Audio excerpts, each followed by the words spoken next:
আসলে তাদের কোন শরীর খারাপটা হলে চিন্তার বিষয়, কোনটা না হলে চিন্তার বিষয় নয়। তো এইসব জানতে বুঝতে আমাদের পুরো সময়টাই কেটে যায়।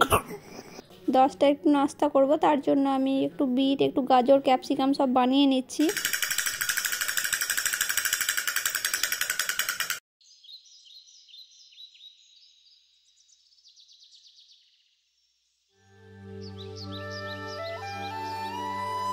হ্যালো ফ্রেন্ডস, আমি Tanvi and welcome to my channel Tanvi blogs. সকালে ঘুম থেকে একটু তাড়াতাড়ি উঠে পড়েছি আজকে, আর উঠে রুমের জানলাটাও আজকে খুলে দিয়েছি। খুলে একটু গাছগুলোর কাছে দাঁড়িয়েছিলাম, মনটা একটু ভালো হবে তার জন্য। আর এখানে কি সুন্দর পাখির একটা কিচিরমিচির শব্দ আসছে, তো ওটাও শুনতে বেশ ভালো লাগছিল। আসলে এই জানলাটাই বেশিরভাগ সময়ই পাখিরা আসা যাওয়া করে, তাই তাদের শব্দও শোনা যায়। তো আমি এখন চলে এসেছি কিচেনে। 10টা একটু নাস্তা করব, তার জন্য আমি একটু বিট, একটু গাজর, ক্যাপসিকাম সব বানিয়ে নিচ্ছি। তো আজকে নাস্তা করব ফ্রাইড রাইস, মানে যেটা বাঙালি ভাষায় আর কি শীতের দিনে খেতে খুবই মজা লাগে, ভাত ভাজা। তো আমি একটু করে ভাত রেখে দিই আগের দিনে রাত্রের, আর তার পরের দিন সকালে উঠে সেটা অনেক রকম সবজি দিয়ে, মানে যার যেটা ভালো লাগবে আর কি, সেই সব সবজি দিয়ে ভাজা করে নিই একটু ঘি দিয়ে। তো তার জন্য এখানে আমি সবজি কেটে নিচ্ছি।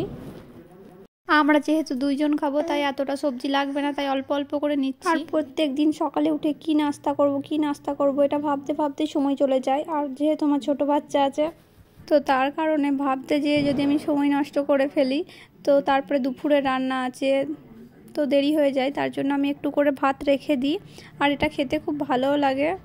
তার জন্য প্রায় দিন এই খাবারটাই করি 10টার সময়। আসলে ছোট বাচ্চা থাকলে যে সারাদিন ধরে কাজ করব সেরকম একটা হয় না, তো মনে হয় কখন আমি তাড়াতাড়ি আমার নিজের হাতের কাজগুলো কমপ্লিট করে তার কাছে থাকবো, তার সঙ্গে একটু সময় কাটাবো, বা সে আমাকে দেখতে না পেলে হয়তো কান্না শুরু করে দেবে। তো তার জন্য হাতের কাজগুলো যত সহজে করা যায় সেটারই চেষ্টা করি। আমি নয়, প্রত্যেকটা মাই, বিশেষ করে এটা নতুন মাদের ক্ষেত্রে কষ্টটা বেশি হয়, কারণ তাদের আগে থেকে কিছু জানা থাকে না। প্রত্যেকটা মুহূর্ত তারা নতুন করে জানে, শিখে, বোঝে। তো আমারও সেই রকমই প্রত্যেকটা মুহূর্ত, প্রত্যেকটা সময় অভিজ্ঞতা একটু একটু করে অর্জন করি। বাচ্চাদের কিভাবে মানুষ করতে হবে, কিভাবে খাওয়াতে হবে, আসলে তাদের কোন শরীর খারাপটা হলে চিন্তার বিষয়, কোনটা না হলে চিন্তার বিষয় নয়। তো এইসব জানতে বুঝতে আমাদের পুরো সময়টাই কেটে যায়। আর বাড়িতে যেহেতু আমি আর রায়ানের পাপা দুজনই থাকি, আর কেউ থাকি না, তো কখন ওর কোনো অসুবিধাটা হচ্ছে এটা আমাদের জানতেও একটু কষ্ট হয়। কারণ বাড়িতে যদি কোনো বয়স্ক কেউ থাকে বা অভিজ্ঞতার সম্পন্ন কেউ থাকে, তাহলে তাদের মনের কাছে জানা যায় যে এটা হলে এই করতে হয় বা ওটা করতে হয়। তাই নতুন মা বা পাপা হিসেবে আমাদের একটু সব কিছু জানতে বুঝতে সময় লাগে, বা একটু কষ্টও হয় সব কিছু সামলে উঠতে।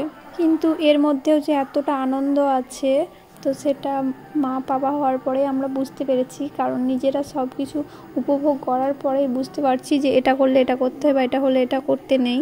পুরোটাই নিজেদের অভিজ্ঞতার মাধ্যমে আমরা বুঝতে পারছি। কথা বলতে বলতে এখানে আমার সবজিগুলো কাটা হয়ে গেছে। সব রকম সবজি দিয়ে একটা ঘন্ট করব, আর ফ্রিজে 3 পিস বাটা মাছ পড়েছিল, ওটা তেল পেঁয়াজি করব। তো একদিকে আমি বাটা মাছের মশলাটা কষিয়ে নিয়েছি, তো এরপর বাটা মাছগুলো ভেজে রেখে দিয়েছি, দিয়ে দেবো ওগুলো। মাছ আমাদের খুবই কম খাওয়া হয়, তো ও একদিন এনেছিল, অনেকগুলো এনেছিল, তো তার মধ্যে 3 পিসই পড়েছিল। তার রাতে ও যেহেতু মাছ খাবে না, তাই 3 পিসই মাছ রান্না করে নিলাম। ভিডিওটার কোথাও কোনো অংশে যদি একটু হলেও আপনাদের ভালো লেগে যায়, তো আমার ভিডিওটিতে লাইক করে দিতে পারেন, আর চাইলেই আমার চ্যানেলটি সাবস্ক্রাইব করে আমার পাশেই থেকে যেতে পারেন আরও নতুন নতুন ভিডিওগুলো দেখার জন্য।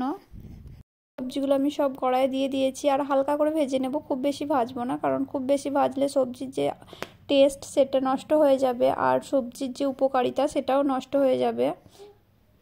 রান্নাটা তাড়াহুড়োর মধ্যেই করেছিলাম, আর এই যে ডাইনিং টেবিলটা নোংরা হয়ে পড়ে আছে, এদিকটাও গোছাতে হবে।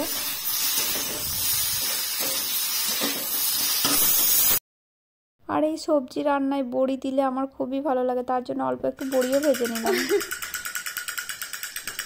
পড়ে গেছো? আসো আসো আসো আসো আসো। আর এই যে এখানে রায়ানকে দিয়েছিলাম বসিয়ে খেলা করার জন্য, তো ও দেখছি পড়ে গেছে, তো পড়ে শুয়েই পড়েছে বিছানায়। তো আবার বসিয়ে দিলাম, ও একটু খেলা করুক, আমি বাকি কাজগুলো সেরে নিই। মুখে থুতু বার করেছে, ছি ছি ছি। কই কই রে? ওরে বাবা, বুঝেছো? ঘুম তোমার কোথায় চলে? ঘুম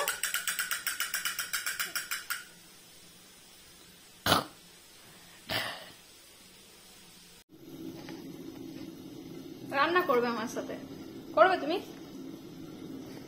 রান্না করবে আমার সাথে। বলো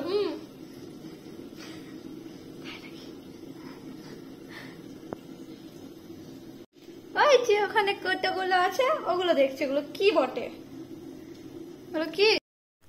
রায়ানকে দিয়েছিলাম খেলা করতে, কিন্তু ও খেলা করবে না, ও এখন আমার কোলে থাকবে।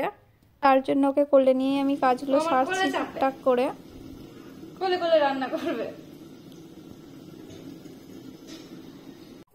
হাতটা ভেঙে যাবে, যা হাতটা ভেঙে যাবে, হাতটা ভেঙে গেলে আর ঢোল বাজাতে পারবে না। যা যা যা যা যা যা যা যা।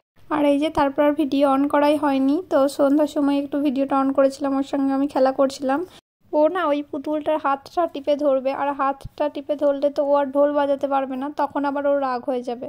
তো ওকে কি করে বোঝাবো, হাতটা ছাড়লে তবেই তো ও ঢোল বাজাবে। ওহ ওহ, এমনি করে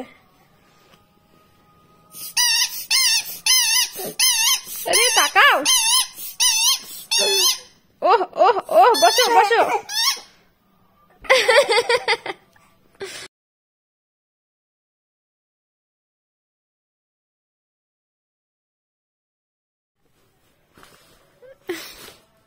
আজ ভিডিওটা এখানেই শেষ করছি, আবার নেক্সট ব্লগে দেখা হবে।